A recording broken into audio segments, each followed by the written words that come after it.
All right, Eric Mangini, been a head coach, Jets, Browns, former defensive coordinator, Patriots, and the 49ers. Here we are in preseason football.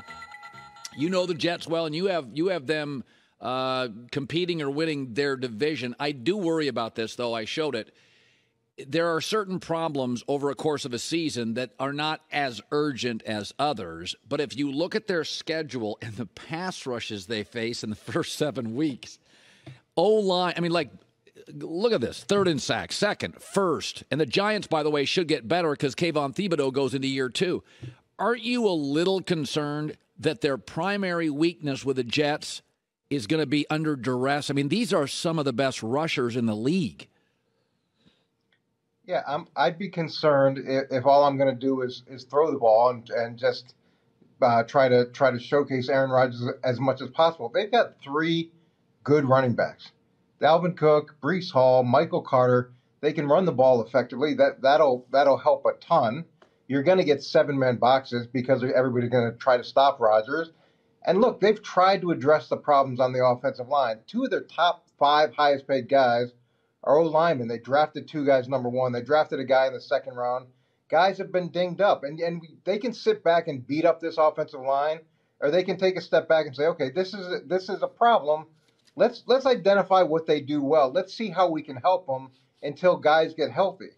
But to just constantly beat up a unit, how is that going to create any continuity in the room? How is that going to create chemistry? Like, it is what it is. Nobody's coming to save the day. So figure out what they do well and emphasize it.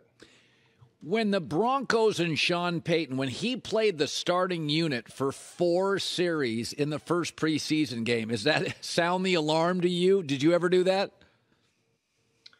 Look, I've been a part of a lot of preseason games where we played guys much longer than anybody expected to. I remember way back in the day in New England early on, we played poorly with our ones. And so Bill benched the ones in the first quarter of the preseason and started them in the second half of the preseason game. Like, you want to send a strong message to your team as to how things are going to work, what the protocol is, what expectations are, especially for Sean Payton. I'd say it's a little more worrisome how Russell Wilson played. He kind of looked like Russell Wilson from last year. Yeah, he did. Batted balls. Yes. Balls in the ground. Can't get out of the way.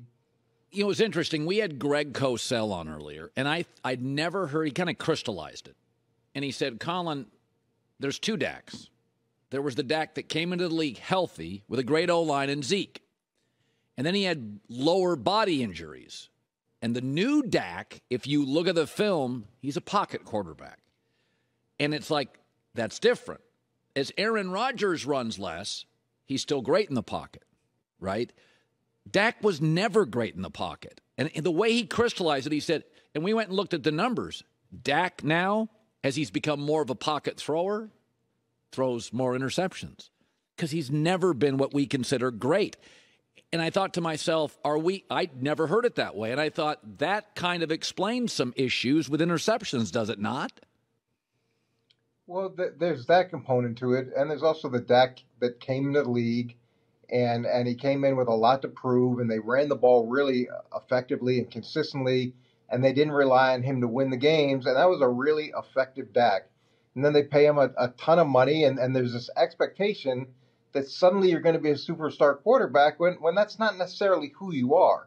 And as a player, you try to justify the money that you're getting, and you force things, and you try to make plays, and you try to win games, instead of doing what Dak's always been good at, which is not losing games. That's what he's been great at, not losing games and making enough plays to allow the Cowboys to be really successful.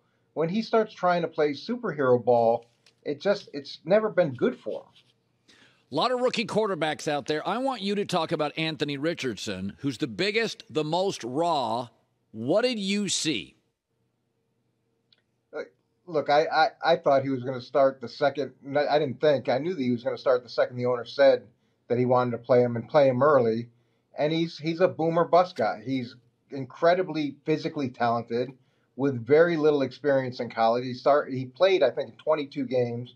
He had 219 career completions And to put that in perspective, Tom Brady had 490 last year. So it just tells you how little experience this guy has. But when you watch him, they played up-tempo, which is great. So that puts pressure on the defense. They ran quarterback-driven runs, which I liked. I thought he looked poised. I thought he played to his strengths. He overthrew receivers multiple times, but that's because he has such a big arm. He's got to get used to some touch. But he's a guy that could be really exciting all season long, especially with a good complementary running game. And look, you don't know what you're going to get down in and down out, but the early returns, just watching this last game, I was really pleased with how he played. So as you go into a season, earlier today I said, if you just took the most productive quarterback from last year, and if there's coaching continuity, you're not introducing stuff, I'm going to take that team to win the division. Now, I took Derek Carr because I think he's the best quarterback, although I've got, I don't know who's going to win that division. So when I laid that out, was there anybody you looked at? You tell me, where would you change? Because I think the AFC, I just kind of went with really productive star quarterbacks who get their coaching, group back. NFC, it's a lot of, I don't know what the NFC South is at all. So here it is for our radio audience: Josh Allen, Mahomes, Lawrence Burrow, Hurts, Geno Smith, Carr, Goff. Again, most productive quarterback, all of them in division last year, and all but Derek Carr have coaching continuity. Anything you disagree with? Yeah, look, there's a lot to agree upon this list, but I like the Jets and the AFC East. I feel like I'm becoming a Jets defender all of a sudden, but I like the Jets and the AFC East. I think they should be able to win it if they can keep expectations from not derailing them. I like the Browns. I think the Browns over Cincinnati because of where things are now versus where they were last year at this time with the quarterback. It's night and day. He's a young quarterback. He's been incredibly productive. He's been in the system. I think they have a chance to pop and surprise people. And I like Atlanta. I think the Falcons, they've got 6 number ones on offense. They've got explosive guys at wide receiver, at tight end, at running back. Desmond Ridder is a question mark, but it's the same quarterback and the same head coach, so it follows your theory.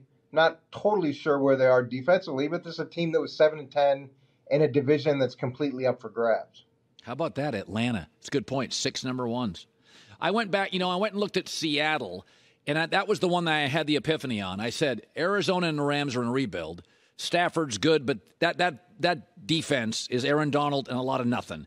And I looked at San Francisco, and I said, I don't know what I'm getting from Trey Lance. Brock Purdy's on an interception parade in camp. Sam Darnold looks better than all of them in preseason, and according to reports. And I'm like, no noise with Seattle. Geno, no noise. I mean, there's something attractive about that. Not only that, but how can you not cheer for Seattle? What they did last year with as many rookies as they played, with Geno coming in and his track record where there's nothing that says he's going to hit the way that he hit, the humbleness with which he's handled the success that he's had.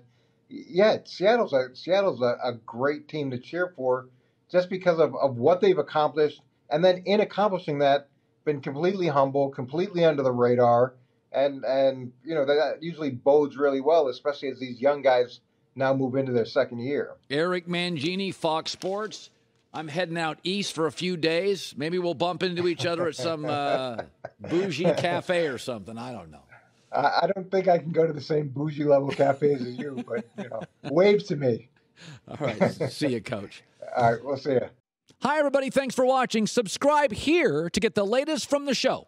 Also, be sure to check out more of the best clips from The Herd or go watch a few segments from other shows on FS1.